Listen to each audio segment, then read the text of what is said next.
Thank you so much for being here. I am delighted to present Manon Slome and Laura Raicovich for this talk, which is titled Alternative Practices Working Beyond the Institutional Framework. Manon and Laura will be also... Laura, sorry. That's okay. It's my French side. Will be focusing on, in particular, Manon's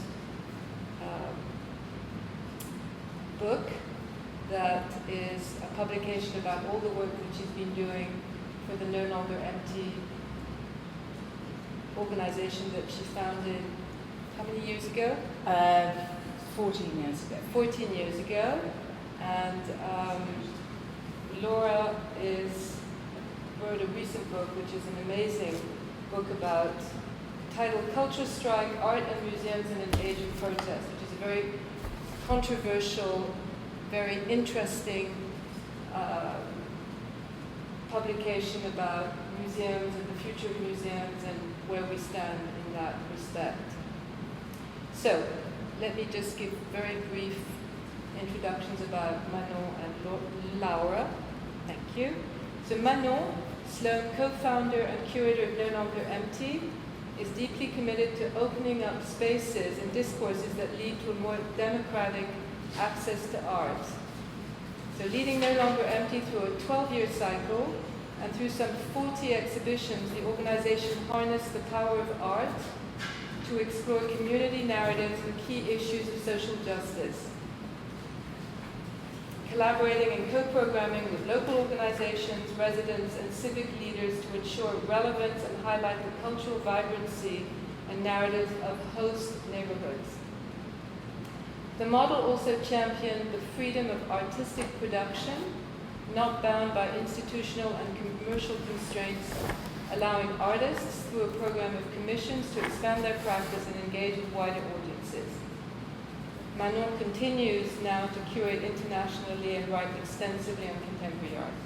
And Laura, New York City-based writer and curator and editor of Proto-Dispatch, which I recently found out about, a digital publication featuring artists' perspectives on transcontinental political, social, economic, and environmental concerns. She initiated the forum with Marie Spirito and Proto Cinema in 2022. Her recent book, Culture Strike, Art and Museums in an Age of Protest, was published in 2021 by Verso Books. Furthermore, this summer, she and a collective of artists, musicians, and cultural workers opened Francis Kite Club, which I haven't been to yet. I really want to go. A bar, cultural and activist space in the East Village. Prior to these projects, Laura served as interim director of the Leslie Lohman Museum of Art and director of the Queen's Museum. She was a Rockefeller Foundation Fellow at the Bellagio Center and the Tremaine Curatorial Fellow for Journalism and Hyperlogic. And before you start, both of you share a lot of common interests, if I may say. Yeah. And I don't know, you've been working together or collaborating for quite a few years. Yeah. So Yes. thank you so much for being here. Inviting us. And last and most important, if you want to purchase their books, their publications, they're over here, and there is a Venmo QR code that you can just click into. Thank you so much for being here. And importantly, Manon's book is 30% off if you use that QR code, and my book is 40% off. And my book is coming out in paperback at the end of the month if you'd rather wait for that as well. But 40% off is pretty good. So welcome, everyone. Manon and I are delighted to be here with you. And since we're such an intimate group, we invite you, please, to break the divide between presenter and audience, and please just, raise your hand if you have something to say, or just shout it out, We can be pretty informal. Wow. Okay, what an entrance. Manon and I, we've known each other for a very long time, and she was really there as I lived through the kind of very challenging parts of the end of my time at the Queen's Museum when we were organizing Mel Chin's exhibition together, which was a survey show at the Queen's Museum, in Times Square, in the subway system, in Broadway Lafayette Called subway all station. over the place because it was all over the place. Quite literally. Yeah. On every level. So, we had this amazing, brilliant interlocutor. We had this amazing, brilliant opportunity to be the interlocutors for Mel Chin and his wide-ranging practice, and develop, and obviously a shared set of concerns, ideas, thoughts about the way that art can be experienced in the world, and the role ultimately that I think art plays in our lives, and that culture, the ways in which culture helps us connect to one another. And I guess, where we wanted to sort of start off was I thought I would give you a few kind of like framing ideas around why working extra institutionally has been appealing to us both. We share a brief history of time at the Guggenheim. In our pasts, I worked for DIA Art Foundation for 10 years. I worked at Creative Time and Public Art Fund. So, the experiences that we've both had, both inside institutions, taught us a lot, but at the same time showed us the limitations of what those institutions could do. And I think, for me, certainly since my time at the Queen's Museum, I've been thinking about how to build alternate cultural infrastructures, because I believe that that's where we can produce the kind of cultural production that is very necessary right now from a point of view of environmental crisis and emergency, economic precarity, the ongoing impacts of the pandemic and new pandemics that will, new health emergencies that will certainly arise, and any number of other kind of typically siloed subjects or areas that we know through culture actually are one thing. They are all together. And so when I think visually, I'm a visual thinker. So when I think about the way that culture works in this transversely. There are all these categories that everybody wants to slot things into, and then culture comes and kind of destroys those silos. And I think Manon and I have been desiring and actually destroying silos between publics and culture for a very long time, because typically... And between disciplines as well, I think that's important to and say. And between disciplines as well. And so, I think what Manon has done over the 14 years of No Longer Empty's existence has been a really unique way of finding something that has been determined as useless in society, right? So like storefronts that had been useless because they weren't rented, and finding a new use for them, albeit temporary, that filled the space with something quite different from a retail experience or like another kind of storefront. And I think, I always go back to one of my other artist touchstones, Meryl Euclid's, around usefulness, because she talks about the things that we throw away, the waste that we put on the sidewalk every day, the things that go to the landfill, as a portrait of who we are, as a portrait of who we were yesterday, because today we don't want those things, right? So something that was once useful to us is no longer useful, and that's what becomes waste. That's what becomes trash, garbage that goes out on the street. But we once wanted that thing, whatever it was, and now it's no longer useful. So in a way, I think both of us have had a desire to reclaim that which has been deemed no longer useful. No longer useful, and without prestige. I think that's another thing to say, that it's taking art out of a context that automatically assumes exclusivity, authority, power relations, but we'll get into that. Yeah, and I think that's kind of fundamental to all of this, is the power relations in which we live, the relationships we have with one another, and how our own sociality, the way that we relate to one another as people, can actually begin to unpack some of that. And I think what No Longer Empty has done, and what's reflected in Manon's book, is a lot about how do you create the conditions through a cultural space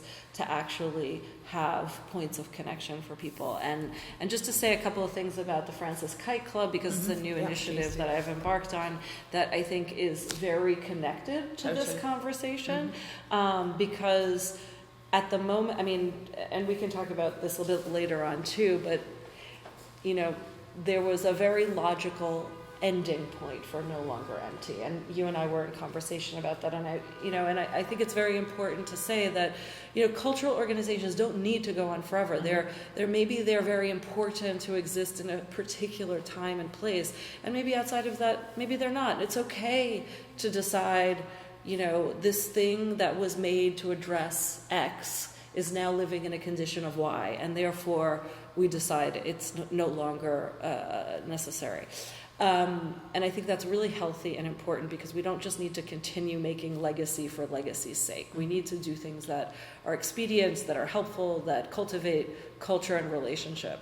And could I just also say on that point, just for being very informal, that it's one of the problems with museums is they haven't re-examined their role. That's right. They started in a particular way to reflect a particular colonial environment, and what they intended to do when they started no longer really applies to the world we live in now. But there's to change and relinquish is also to change and relinquish power. To some people it matters. To some people.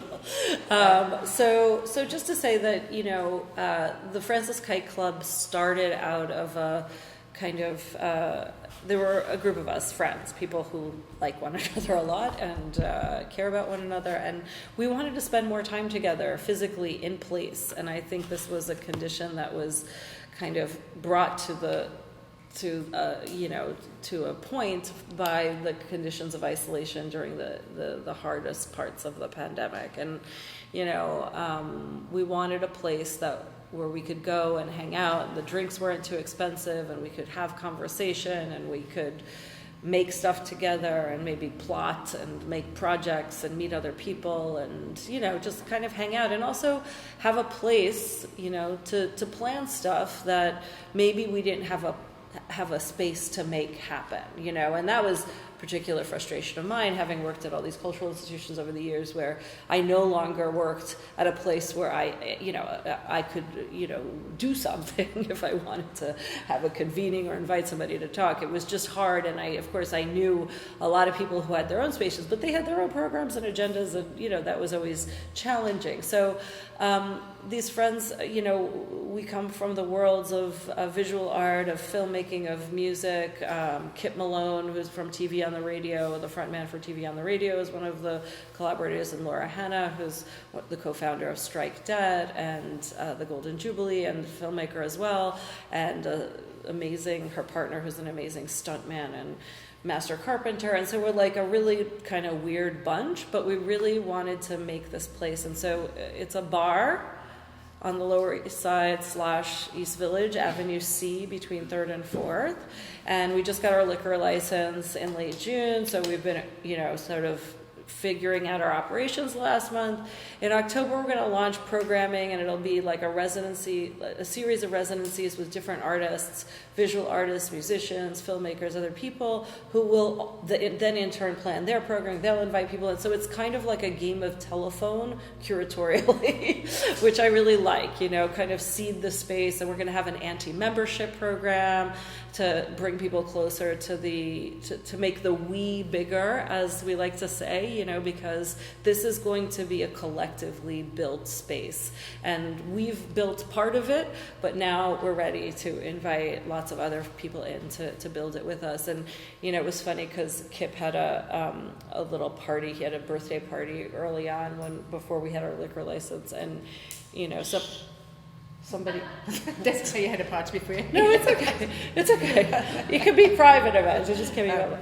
And so somebody asked him, what is the Francis Kite Club? Like, what does the name mean? And he said, well, that's Laura Hanna's brain because she thinks a lot about prison kites and kite as a bird, and Francis because it was named after one of the moms of one of our collaborators who had recently passed away. And, and then the rest of it is really what we make of it together.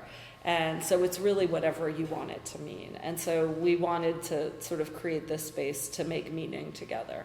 So in any case, this is an open invitation to come by whenever. We're open Wednesday through Sundays. We have a website. You can check it out.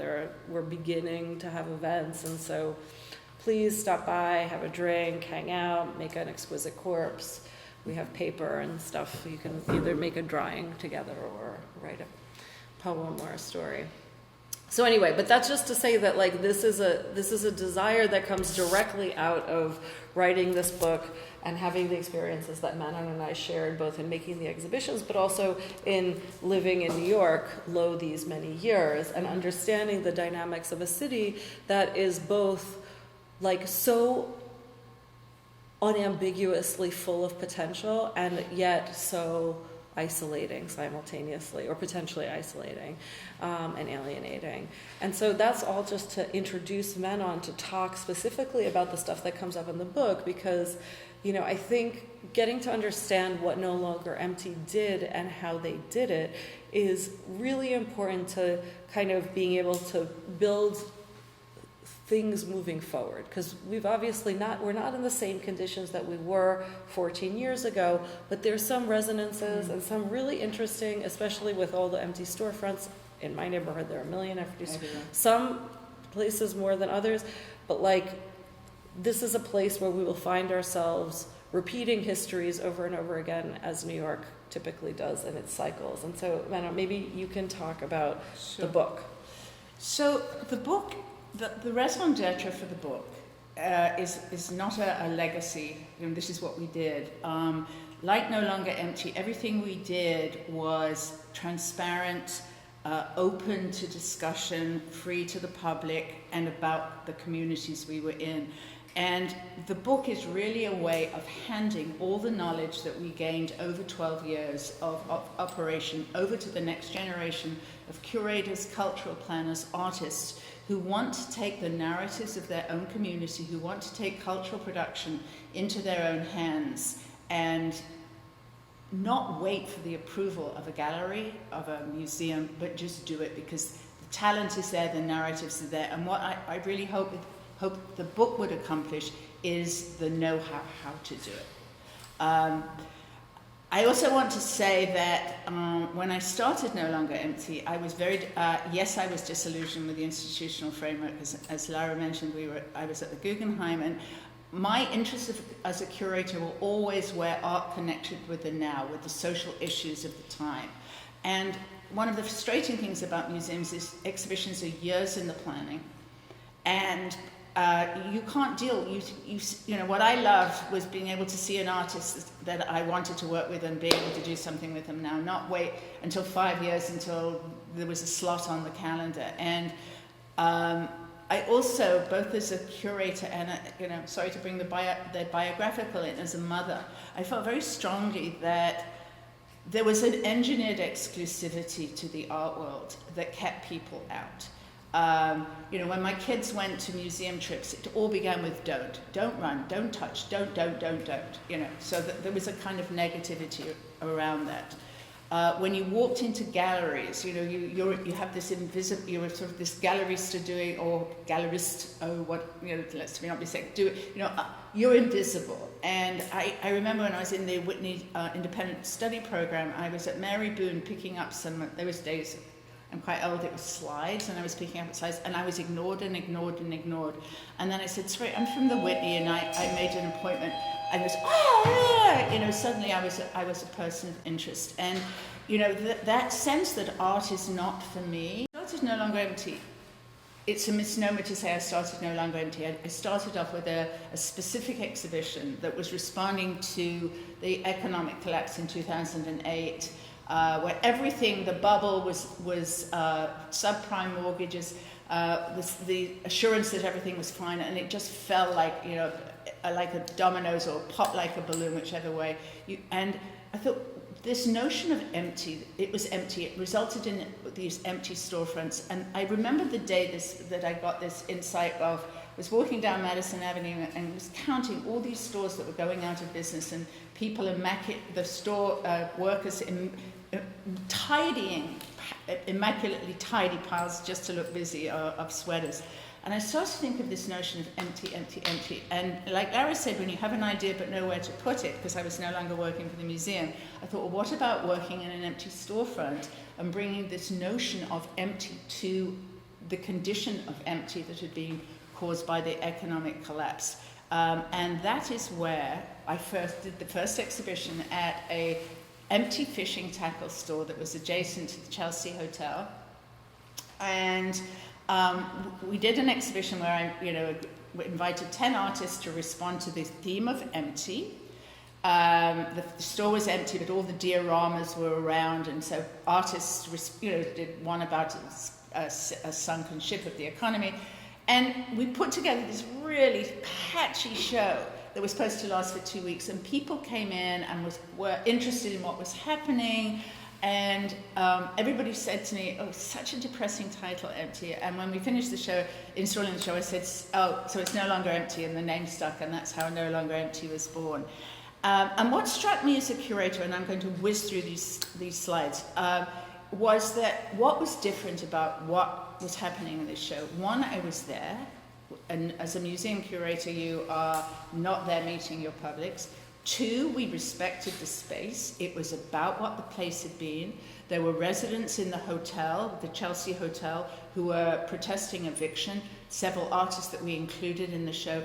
And so everything that was in the show was about the space that we were in. And the place of it. That's right, yeah. The place of it. It was really specific, it was really local. And then people would, come in and say, what's going on here? And we'd say, it's an exhibition, it's free. And we had a reception desk that spoke to people as they entered and spoke to people as they left. We got volunteers. And then we got another space, and it grew. So I'm going to flick through all these before and after scenes. These are some of the buildings that we went on to do. The Andrew Freeman home in the Bronx, Long Island City, the old Clock Tower building, in the Bronx, Broadway Housing's affordable housing school and children's museum, the courthouse in the Bronx. And just to look at some of the things that we did. So every exhibition began with intensive 3 months of research. What was the nature of the space? What was the nature of the population that were in the neighborhood? How had that changed? What were some of the social issues? What some of the narratives? And we had open houses. We spoke at housing associations, met with local politicians, and from that research, the theme of the exhibition emerged. And then we mostly commissioned artists to come into the space, see the space, shared the research with them, and then they came up with proposals. And what was interesting about this curatorially, and this is a point I really, really want to emphasize, the transparency of the curatorial process.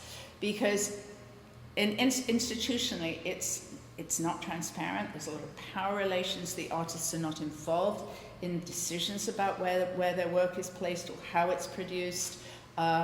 Many people are not brought to the decision-making table.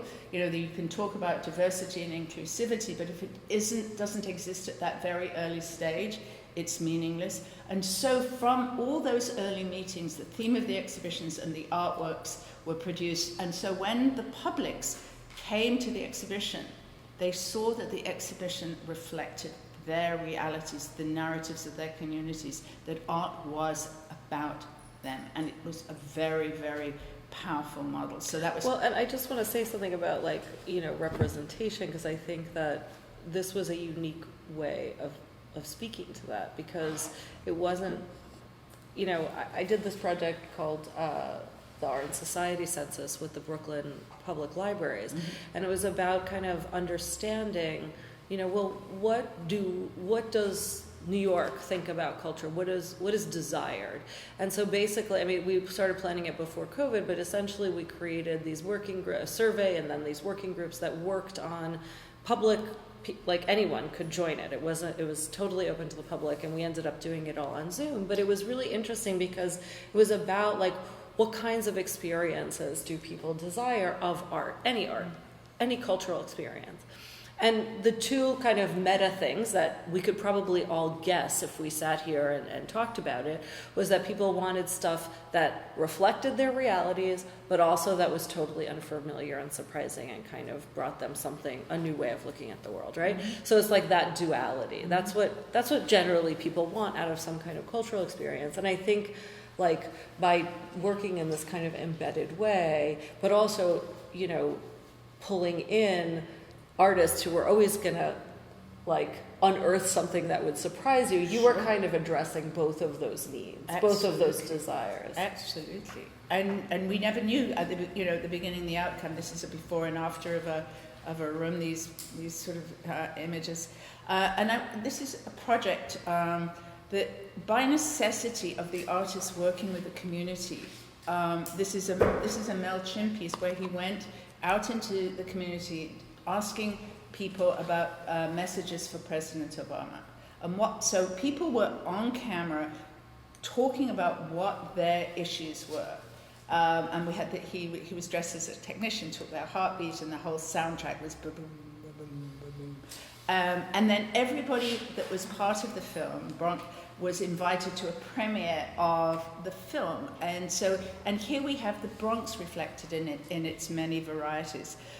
This was a project that Melanie Crean did with kids working across the road at how Bronx Housing Works. And there's a game called Once Upon a Time, a fairy tale, Once Upon a Time. And these kids reinterpreted the theme into what were some of the realities of their lives. And it was guns, it was domestic violence, it was school, it was immigration, etc. And they created narratives that then we worked with Theatre of the Oppressed to turn these narratives into collaborative plays that the students enacted, and teachers were there, parents were there, and they saw that the narratives of their community acted out. This was a piece about domestic violence, and the brilliance of this presentation was that anybody in the audience who had an idea of how the scene could be played differently could volunteer. Had to be not just a wishful thinking thing, and this scene could be reenacted with sort of solutions. And this particular project was taken up by the Bronx Educational Board, and these are the kids sort of creating their own ideas. Kids groups came. We started because of the response of how many children came to the programs, and groups reached out to us to ask if they could bring kids. We started a project called No Longer Bored. We started a teen council. We started a youth docent program where the youth were able to lead tours of the exhibitions, linking the art to their own reality. So it was hyper local. This was an old age home that we brought because Andrew Friedman was a home for the aged. And then, as you know, Laura and I were talking about breaking the barriers between what is, you know, fine arts, dance, music. We collaborated to keep the local with local organizations, be it spoken word, dance, theatrical. It could be when we were in a bank and the subject was finance, we collaborated with banks and had panel discussions about financial literacy, how to open a bank account, meetings between trade unions and artists. So it was all about breaking barriers down between art and communities. And every area where we were in, we created a map that this is where we are, this is what else you can sort of see in the Bronx. And this was the bank that we did, and I'm going to move on and on and on.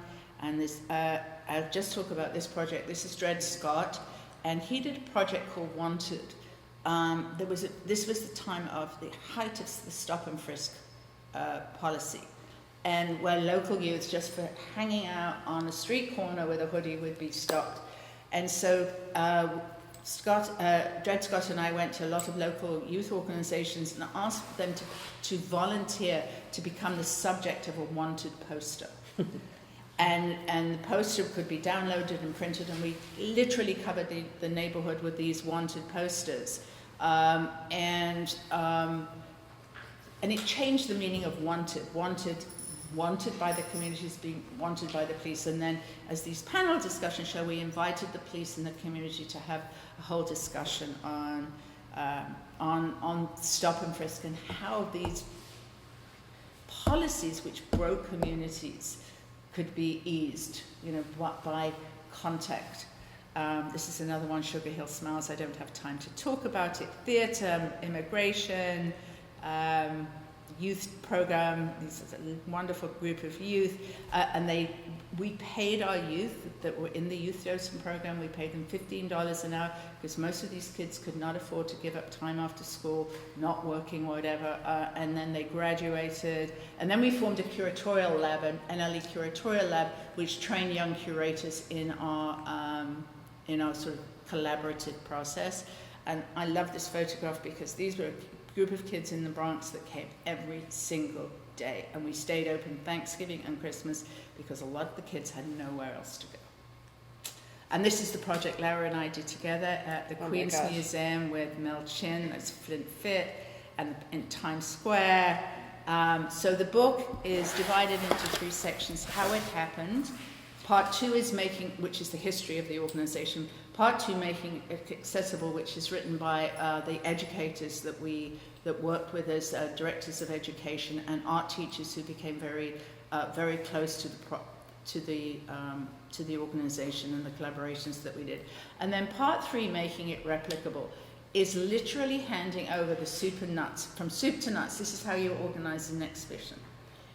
This is a loan form. This is a condition report. This is a contract. So literally, you can take this book and go and do the same thing. It's a manual. It's a real manual. So now that you've kind of grounded us in the kind of gorgeousness, I want you to talk about what were the moments of stress. Oh. Because moments can be hours. Well, yeah, I mean, any of us who've done this kind of cultural work in spaces that are unusual or, with kind of, there's a lot of negotiation involved. And so maybe talk about a moment of conflict and tension that you experienced that maybe felt really horrible at the time, but then that actually you came to a different place or a new understanding, or where you were like, oh, I didn't really get that, and now I do, and this is what I would do differently. Because I think those moments for us, you're not allowed to talk about those institutionally. When you work in an institution, you're always right? Like there's no like, oh shit, I fucked that up, or whatever. It's like, no, we intended to do that, and I'm sorry you felt bad about it, but I feel bad for your feelings, but whatever.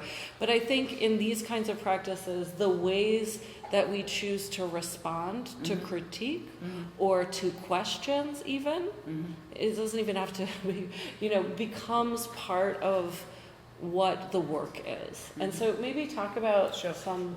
I mean, I'll tell one little anecdote that I'd been working on the Mel Chin show. I'd invited Mel to do a retrospective because he hadn't had a major retrospective in New York for 15 years. And I had this incredible space opposite Madison Square Gardens, and a year into the project, it was that complex, they pulled the space. I nearly died. I had no space. And Laura, that's where I came in. Laura came and she goes, well, we could do it to the Queen's Museum. And I'm like, oh my God. So that was a fabulous collaboration. But seriously, I think the Bronx Courthouse, it was both timing and a real perfect storm of issues that came together. So this building, the old courthouse in the Bronx, had been empty for 20 years. It was a beautiful Beaux-Arts building. Literally everything had been stripped out of it. The marble, the copper, everything, and it sat empty for 20 years. It was one of those bad cases where Mayor Giuliani, it was owned by the city. Mayor Giuliani flipped it to a developer who immediately flipped it to somebody else, and it sat, and it sat, and it sat. Then it was bought, and we were approached by an organization called Sobro South Bronx organization. They did a lot of community-based work and education. And there was a call for applications to work with them to do this building. And we applied, and we were the one that were chosen. We did our normal research, and we had sort of months of why that courthouse was built, why it was quickly superseded by the courthouse that's now on the Grand Concourse. We had open houses. We looked at the problematic history of the building. We looked at redlining, and we actually had a group in called Designing the We, who their whole, all their work, their curatorial work is about redlining and how districts are literally redlined and sort of structural racism at its core. So we did all that. We had open houses, and there were people there that wanted to see the jail that their uncle had been in. So we did the work. And we shared our research with the artist, including this very problematic history of the building with it being flipped. It was also, there was a group called Nostradamus who had tried to get hold of the building, and then their director ended up in jail because he stole the money that was intended to go into this building. It was all transparent. At the opening, where the city councilman was there sort of introducing us, there started to be protests saying, don't use art to pimp us out. And I wanted to hand the microphone to these people, and I can't remember the congressman's name now, but he said, no. Anyway, it turned into a pure hate campaign against us. There were flyers with "No Longer Empty" with billy clubs smashing down. And what do you attribute that reaction to? So it was mainly due to, first of all, they thought we were a group from Brooklyn and that Brooklyn was invading the Bronx. Uh-huh. But it was really, truly about gentrification and the fear of gentrification. They said, we don't want artists, we want tenants. Mm. And there was the group was led by an organization, this protest group was led by an organization called Mothers on the Move. Mm-hmm. There was also a great deal of anger that as a white woman, I was leading an organization that was talking about the history of the space and of the community. Bill Aguado, who was one of the original councilmen and head of the Bronx Arts Space, called a meeting, and there must have been 500 people who came to the meeting to talk about the issue, about whether No Longer Empty should be in this building. I was terrified because I walked into a sea of such hostility, and I said to him, Bill, I'm not a community organizer. He said, you damn well are now. And so I stood up and I spoke about the work we were doing. I spoke about the work with the children. And, you have to understand the community spoke with their feet. That exhibition was packed every day. So it was open? It was open. Oh, no, it never closed down. And the school groups came, and the Youth Act group of kids on the bikes were all from there. And one by one after the talk, people came in and saw the work that they were doing. And the artists felt very torn because there were two in particular, Shalene Rodriguez, who was a resident she was in one of the housing projects that were protesting. And she was very vocal about we shouldn't be there. And then there were other artists who came to the defense and said, well, you knew the history, nobody blindsided you. But more importantly, that's the history, and it was very, very, very painful. But I'm really glad it happened, because you can always approach good work with a certain naivety that, I'm doing this work with the community, not for, but with, and it was very much that. But you're still making assumptions. And you're still making assumptions about whether you're wanted, about the types of property that you're using. The other lesson that came was that in that 12-year period, at the beginning, spaces were empty because of economic hardship. We were offered places in Brownsville that landlords would not rent to local people because they were waiting for the area to gentrify and didn't want to sign leases. So we changed the result was we changed the nature of the spaces we went into. So directly after the courthouse, we were invited by the director of a large hospital group in Brooklyn, the behavioral scientist, Kings County Hospital, to try and create relationships between the community and the hospital, because it was known as Kill County rather than Kings County.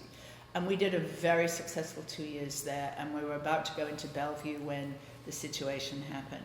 And in the end of the book, I speak about, it was time for me to end this as a white woman, because the work I was doing, and the staff was diverse, but it's still perception, you know, that... Well, and reality. And reality, you know, it is reality, yeah, and it's reality. And that I really, at the end of this book, I dedicate it to the next generation of curators who want to work in their communities, because the narratives are there, the tools are there, and it's your turn.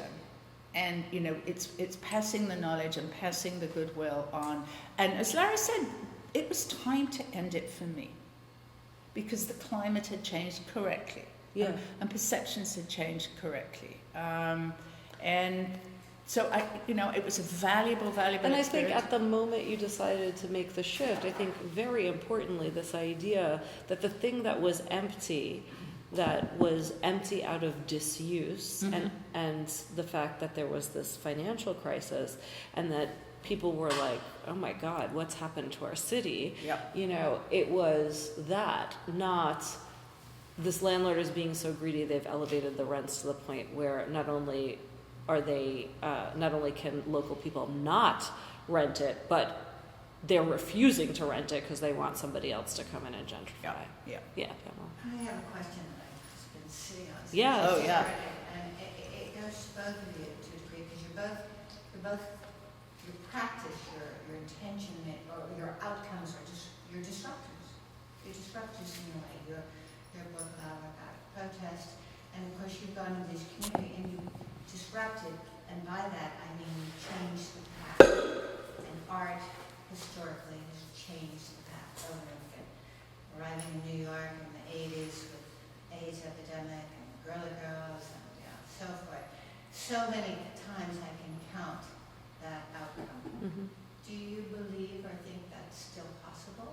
That art can be a disruptor today? Because, and just what you were talking about now, when there were all these empty spaces and this crisis, but now the spaces are full, and if you come to disrupt, well then you're woke, or you're anti-woke, or you're this, or you're that. I mean, I think we've really, the opportunity to disrupt has been so... I think disruption looks a little different. I think that the type of, I think it looks a little different than the Guerrilla Girls. You know, I still think that's effective. But one of the things that I really learned profoundly writing this book was around what happened at the Whitney Museum with Warren Kanders. And I think that this is a really important thing for us to look at, especially if we imagine ourselves kind of playing a role in kind of greater movements towards change, towards making the world a better place, any of these kinds of ideas on whatever level. And that is that there's always this conversation about how the left always cannibalizes itself, or is it working at cross purposes, or is not pulling in the same direction, or, whatever. And I think that is actually kind of a weird misconception, because take what happened in that particular case. So there was a board member, the vice chair of the board at the Whitney, who had a company quite unbelievably or remarkably called Safari Land that produced something that they marketed as less lethal weapons. And this was like a known thing. It wasn't like a hidden subject, but people didn't generally know what the, business activities of, board members were.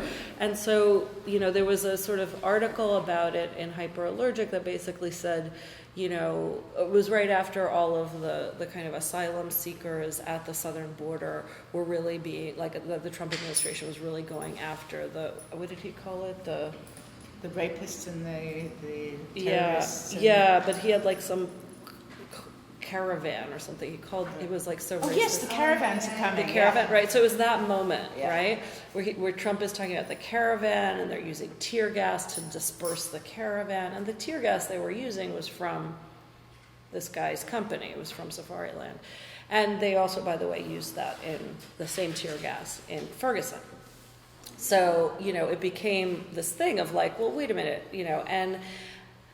That article didn't really create a blip except for among Whitney staff members who suddenly were like, hold on, whoa, okay, we're supposed to be this like ethnically, racially inclusive organization that's suddenly the person who's contributing like massive amounts of money to this organization is the guy who's providing the tier. And like all of a sudden, like all of the dots connect and you're like, how do I do my job in a sincere way when this is the structure that I'm working within? And it just became really crystal clear.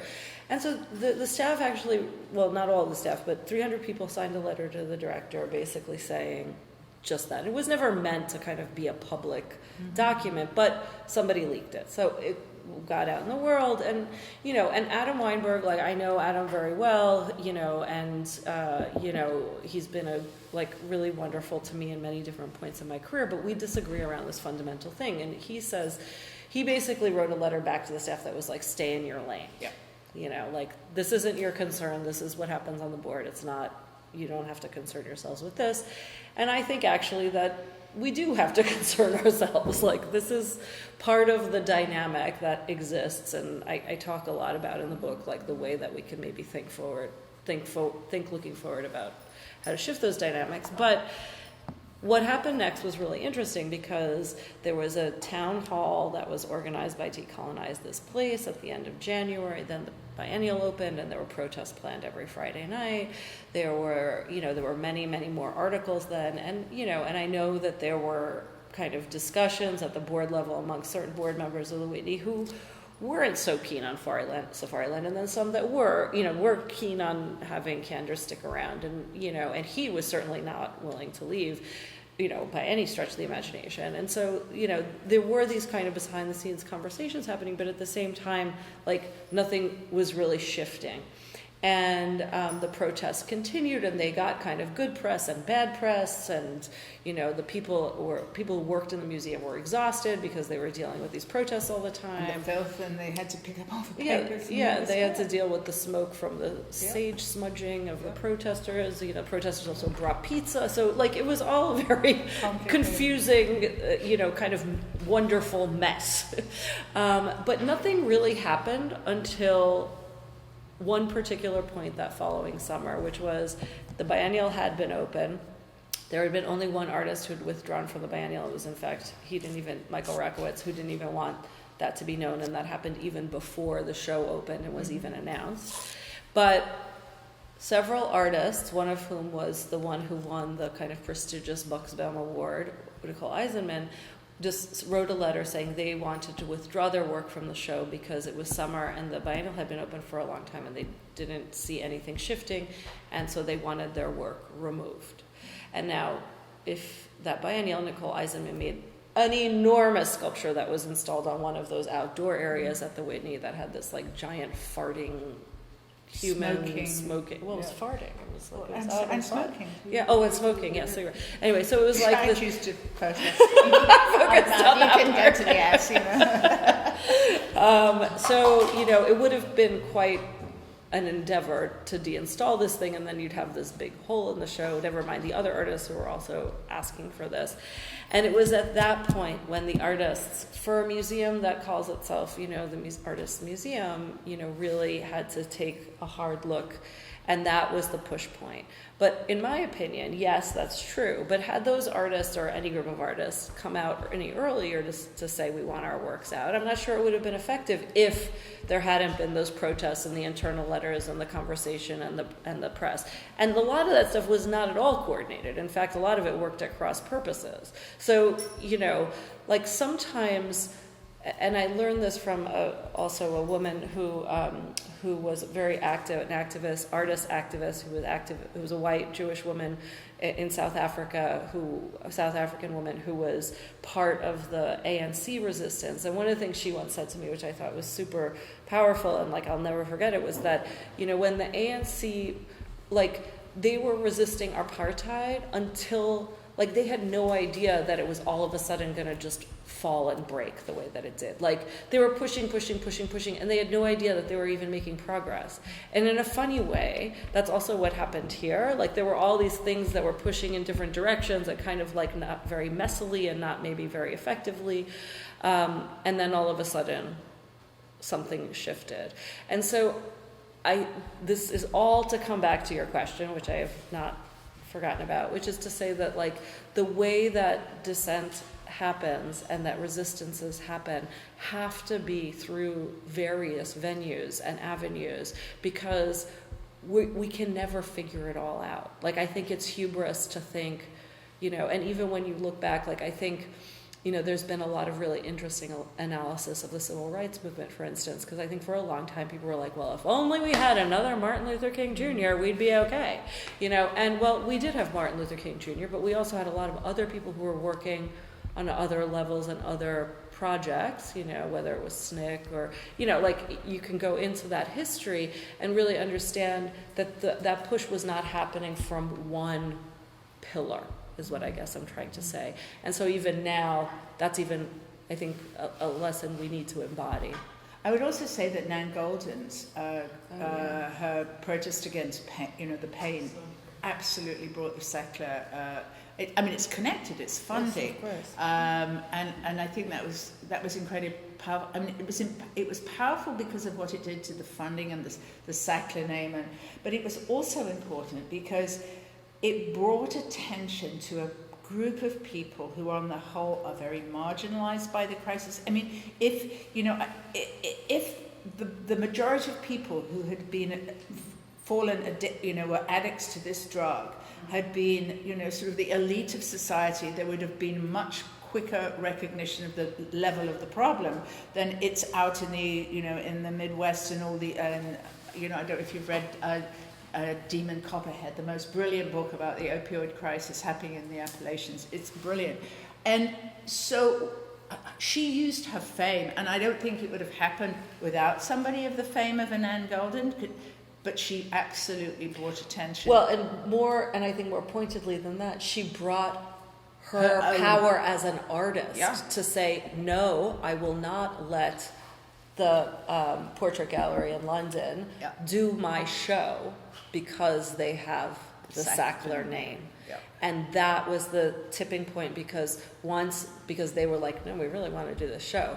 And, you know, Nan has had negative impacts on her career since then.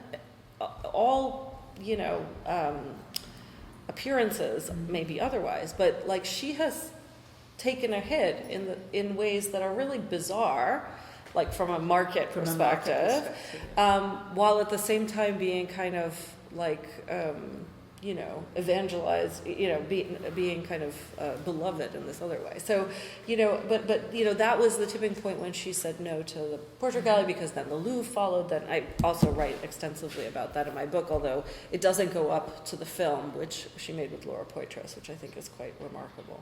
But another answer to your question is a much less lofty one. I think art matters because it provides another way of seeing the world.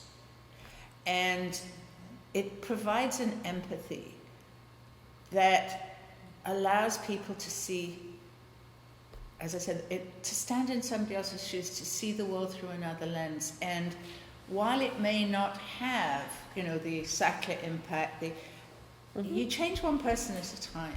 And I think there is a power of art that is radical, that is worth starting at a very, very young age, that art can be a tool for self-expression. So that would be my much less sensational answer to your question, that art, it matters because it can change one life at a time. Yeah. I was sort of thinking on art rather than artist in a way, even though I wrote the Gorilla Girls, and just thinking about, well, Nan Goldin's portraits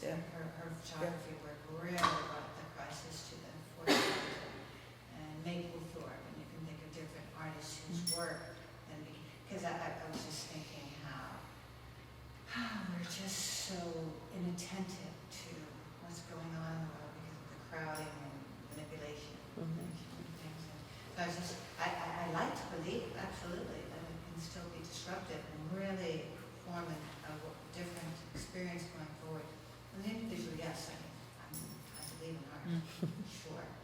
I was just really hoping that it can shift the landscape in a way that some artists have before in the past. Feels harder now, and a lot of it has to do with power. The conversation that's going on now that doesn't really, it crowds a lot of content out. Yeah. Good content. Yeah. Anybody else have comments? I think what was very interesting with Manon Slome, not only, she's a famous artist and that was a starting point, but she really activated the community in a way that was extraordinary, because she had no idea where it would go. That's right. And the first action in the event, the famous Dying, the dying. the famous Egyptian In the Temple of Denver. Yeah. was just amazing. Yeah. And what was interesting was that the security guards didn't really react. I mean, it was interesting to see that they were actually letting it happen, and I don't think it was staged by any means. And then from there, slowly but surely, the operation, if I may say, succeeded because she managed to solicit the communities and the way that they got together regularly. That was extraordinary. Yeah, and I think that she pulled together a small organizing group to make pain. It was, I'm not sure that she thinks about the pain work as artwork. I think she thinks about it as the work that she needed to do because of this horror. Yes, and she suffered. Yes. Yeah, well, she suffered from opioid addiction, certainly, but she also has suffered from the aftermath of her activism. And so, I do think, to Pamela's point, like it's very hard because the way that power works is that it has, the way that the consolidation of power has functioned in the United States and across the world, but just because we're talking about here, is that it's much harder to go up against these forces that seem immobile, right? And so they have to be broken down into smaller kind of chunks in a way. And I do think, I do think that artistic practice plays a role, because I think if you can't imagine how it could be different, how can you actually try to work towards that? And I think the space of the imagination is such an important place for us to be operating. And it's part of what, one of my desires is in starting something like the Francis Kite Club, is that we have to be together in order to collectively reimagine things, because it's exceedingly obvious to me that we're heading towards human extinction if we continue on this path. So it's not just and I'm not sure that's necessarily a terrible thing, as long as as long as I'm not here to see it, and maybe my kids and my grandchildren, my future grandchildren, are not here to see it. But just not to make light of a very serious thing, but that way of doing it together, super important. Yeah. And that was one of the great gifts of No Longer Empty, how it brought together people who were just all catalysts of each other. It wasn't a predetermined direction. We were just catalysts of each other, moving experientially through one exhibition after another, working out what worked, working out what didn't work, and just being, brilliant people came together that cared. It's about caring too. You must have other questions. Yeah. Okay.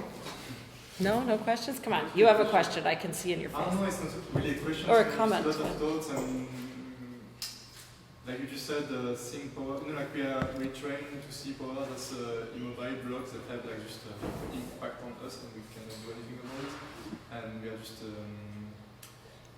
we are always too small or too big to make another block, and I also think it's not the strategy to make just a different block and go against the block. So I really like the idea of pushing in small bits and small parts, and how the collective can help that, because I think the strategy is not to become another mega collective, but enough small collectives that works towards the same direction.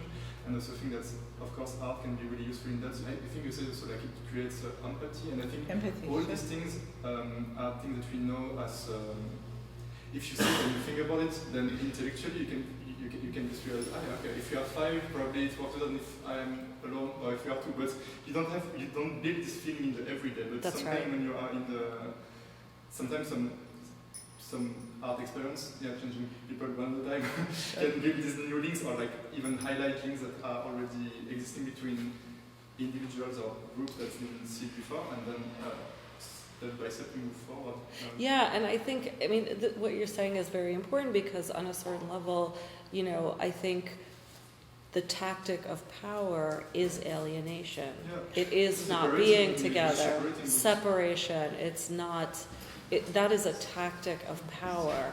And so the sooner that we recognize not only that exists, but that we can counteract it by being together, that is our power, right? And so, so how do we enact that way? I think some of the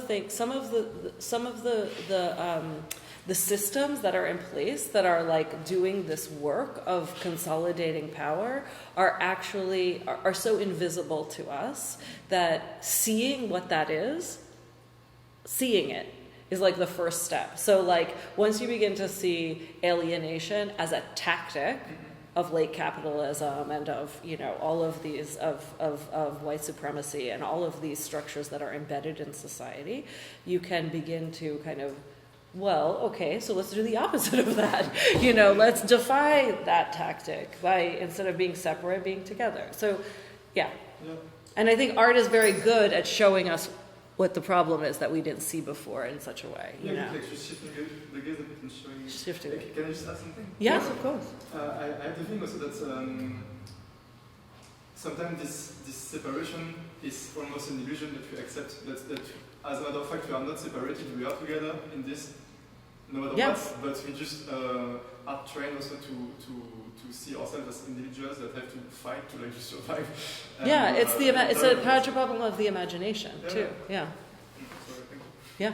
There also, Deborah Fisher wrote a really interesting article about how the art market and institutions have been so collated that there's an economic alienation that happens around institutional art.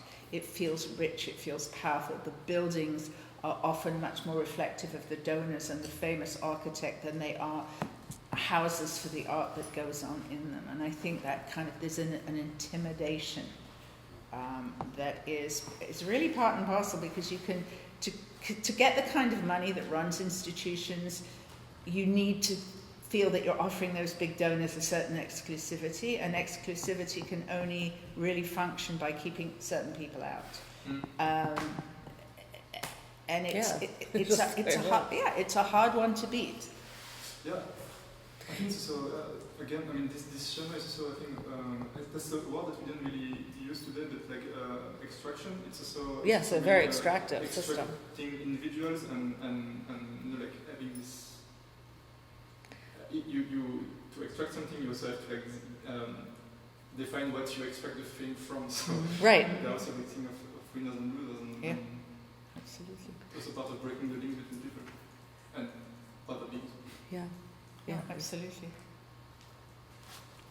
Well, it feels like everything, the art world specifically, is so splintered. There's so many groups, and we have this like false sense of community from social media. But it's like, and there really isn't any sort of like place to commune. And when you were talking about, your bar, like I feel like that sort of needs to be, for lack of a better word, exploited more, because I know, the art world is so it's generational, it's splintered by, you know, groups and, you know, race and religion. I mean, it's just so splintered, and it's splintered by levels of success too. And so it's just like, it just feels like everybody is like one little cog, and I realize there is such a lack of synergy, you know, of like, even when, you know, when I've been involved in any kind of group show, there's no ability to get together with the other artists before your work is plastered in this group show, when you could have, there's so many missed opportunities for people to, you know, collaborate and actually to create like this big community, you know, art where people can really come to meet and get together and commune. Anyway, that's... No, we tried to address that as part of the curatorial model. Once we'd selected a group of artists, we had a meeting, they all came together and talked about the work they were thinking of doing, and, you know, what spaces they would like, and some great collaborations came from it, because it was amazing. But it was also part of the transparency. It wasn't a top, there weren't just top-down decisions. You have this space, you have that space, and it was really, you know, bringing the collaborative process and the artistic juices together. Yeah. Because that's when real magic happens. Yeah. Especially across like generation, like I mean, it's like there's just even the shows. It's like, okay, we're going to have a show of African Americans. We're going to have this, and it's like I have been feeling like, why can we not have like just like really cross pollinate? Yeah. With everything. 100%. Yeah. But yeah. Anyone else? Okay. Well, thank Thank you. you, Lara. Thank you.